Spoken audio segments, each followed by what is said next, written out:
8:32 de la mañana estamos de retorno en Altavoz en Radio Vital y en Movistar Televisión Canal 33 y Canal 733 HD.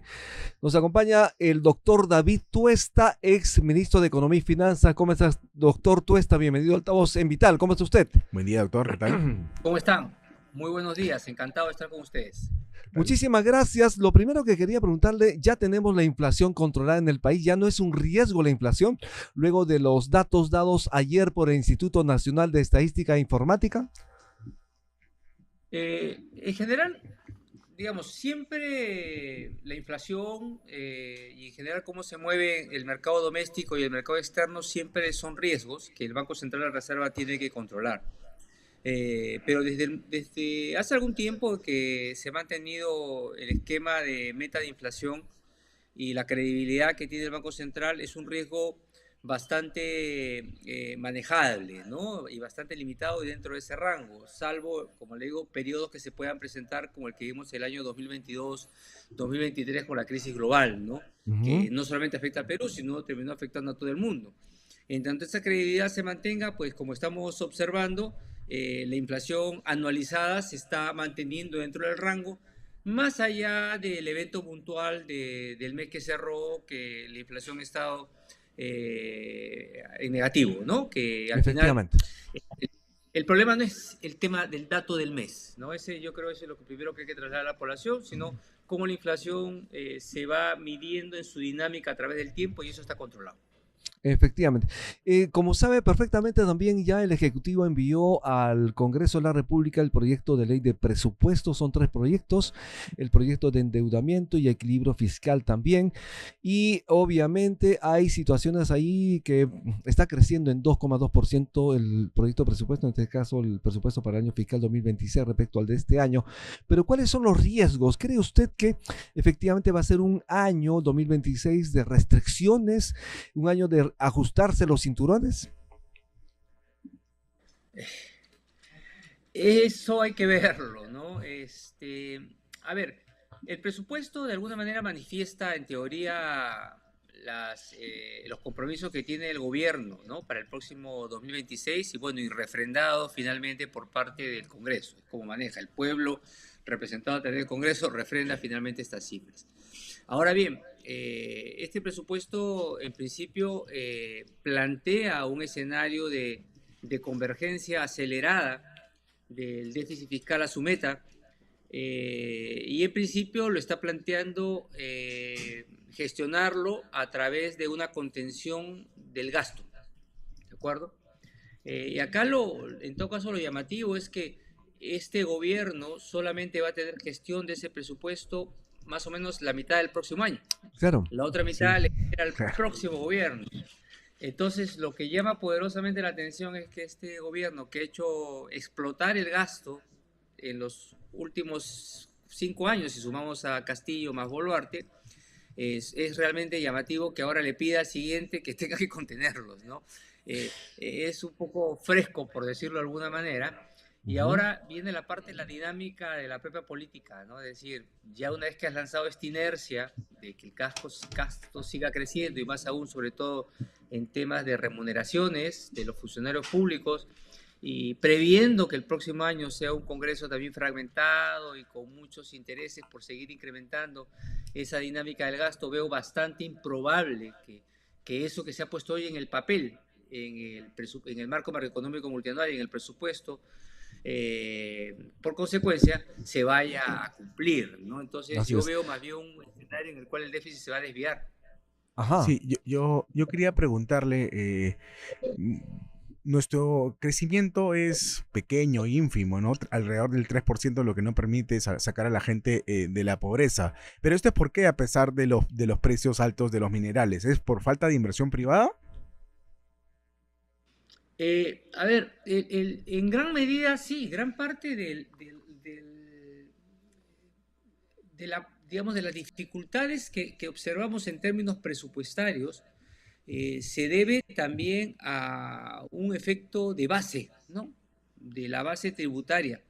Y la base tributaria depende de la dinámica del crecimiento económico y como bien señalas, esa dinámica depende en gran medida de la inversión, qué tan fuerte viene la inversión. La inversión en la época en que al Perú le iba fantástico, es decir, hasta el año 2011, 2012 quizás, crecía a 2 dígitos, ¿no? Ujú. Hoy está creciendo, pero como mucho crecerá a 5% o algo más este año si somos muy optimistas, ¿no?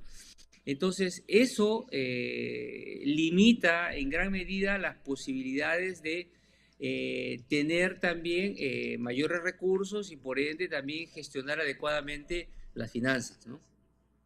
Usted ha señalado efectivamente que en 5 años hay una explosión de gasto por parte del gobierno, pero esto ha mejorado el bienestar de los peruanos, doctor. Eh, no, la verdad es que siempre todo es relativo, ¿no? Todo es relativo al final. Por ejemplo, ¿no? Digamos, efectivamente, el crecimiento o los ingresos, como señalas, han mejorado respecto en promedio en el país respecto al año pasado y quizás algo respecto al anteaño pasado, ¿no?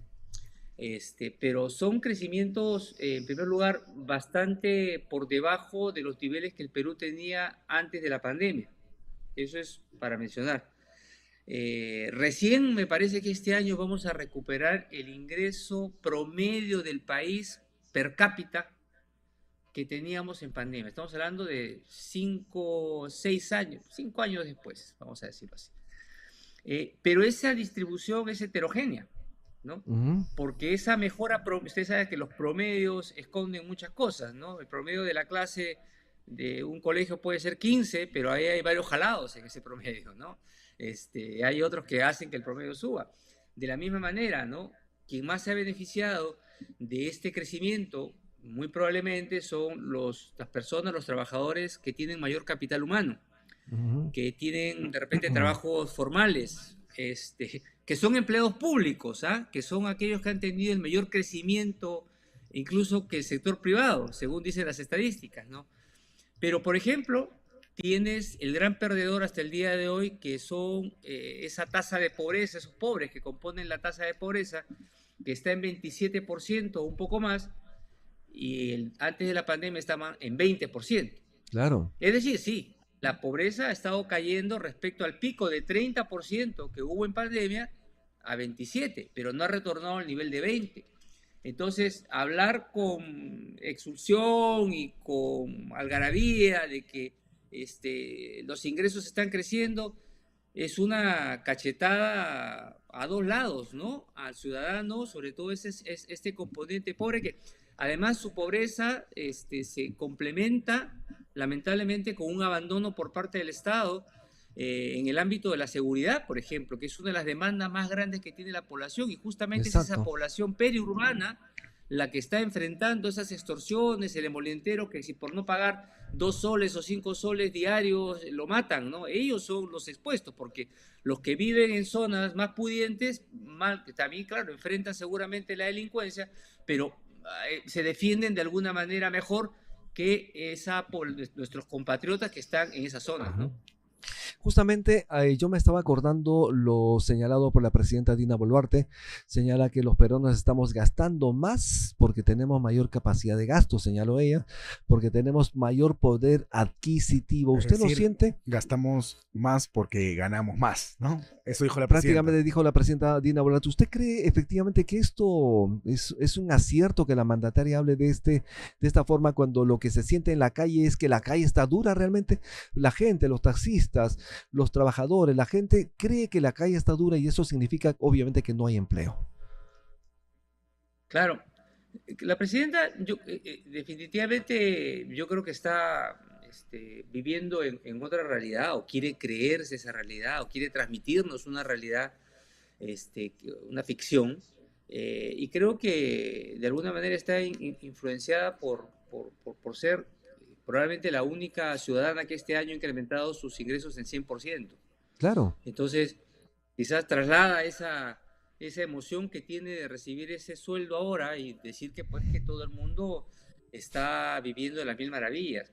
Ahora, claro, hay una inercia importante en la economía, una clase media, un bono demográfico que está creciendo con fuerza y que de alguna manera recoge los beneficios de décadas pasadas y que es esta clase media que tiene hoy la posibilidad, por ejemplo, de consumir algo más, de ir a conciertos, por todos los conciertos se llenan, los restaurantes paran llenos, ¿no? Pero se están endeudando. Usted pasea, sí, usted pasea por Lima, no hay distrito donde no se está levantando una construcción y esa construcción la va a comprar alguien, ¿no? Eso, efectivamente, sí hay más consumo, sí hay más demanda, pero esto en gran medida, repito, se debe a dinámicas de años anteriores, un bono demográfico creciente con una clase media que ya es más grande y bueno, tiene la posibilidad ahora de adquirir un crédito, pero no nos dejemos engañar que eso es una proporción menor comparado, digamos, a la situación que está enfrentando esa otra clase que no la vemos pues en la calle, que no se ve en Palacio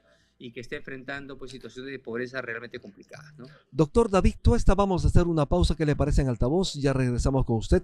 Estamos conversando con David Tuesta, ex ministro de Economía y Finanzas. Ya regresamos en altavoz.